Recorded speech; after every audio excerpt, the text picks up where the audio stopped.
Le parc, le centre d'art contemporain de Max, installé à La Benne, accueille toute l'année des expositions et organise des ateliers pour rendre l'art contemporain accessible à tous. Durant ces vacances d'hiver, 90 adolescents des espaces jeunes du territoire ont pris part au stage d'art urbain. C'est un parcours complet là cette semaine.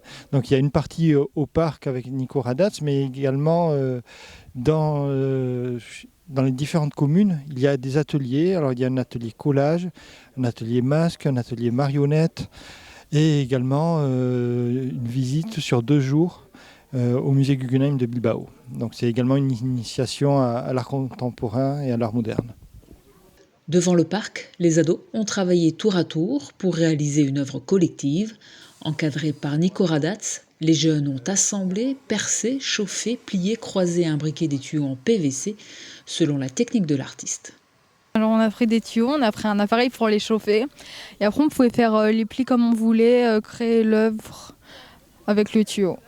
En tout cas, c'était assez satisfaisant à faire.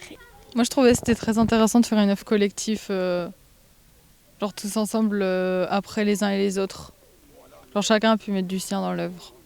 J'ai trouvé ça très créatif parce que c'était ton imagination qui faisait ce qu'elle faisait et voilà.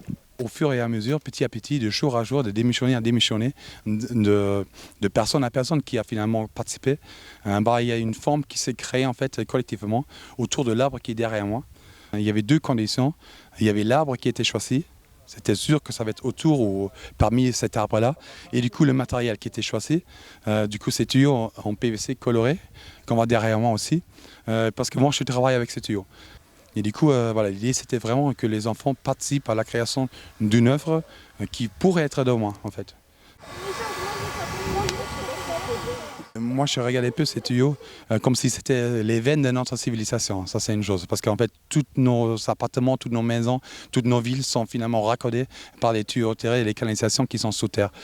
Du coup, j'ai trouvé ça très, très intéressant par rapport à ça. En plus, ces conducteurs, ça conduit de l'eau. L'eau, c'est la vie, en quelque part. Donc ça aussi, c'est un aspect qui m'intéresse des tuyaux. Ensuite, c'est du plastique. Mais c'est un peu exprès que j'utilise cette matière, parce que pour moi, ça symbolise bien en fait, notre vie de l'être humain aujourd'hui. Donc je pense que le plastique, ça représente bien notre vie industrialisée. Il y a donc cette recherche de réintégrer quelque part ces tuyaux, ces veines de l'être humain dans la nature, pour en fait revenir dans la nature, pour se reconnecter dans la nature d'une manière ou d'autre. Et du coup, mes œuvres, en partie, c'est cette recherche. En partie, on peut aussi les interpréter en fait, de l'autre côté, plutôt comme une agression peut-être aussi. L'œuvre réalisée par les adolescents et finalisée par l'artiste va rester exposée plusieurs semaines devant le parc à La Benne.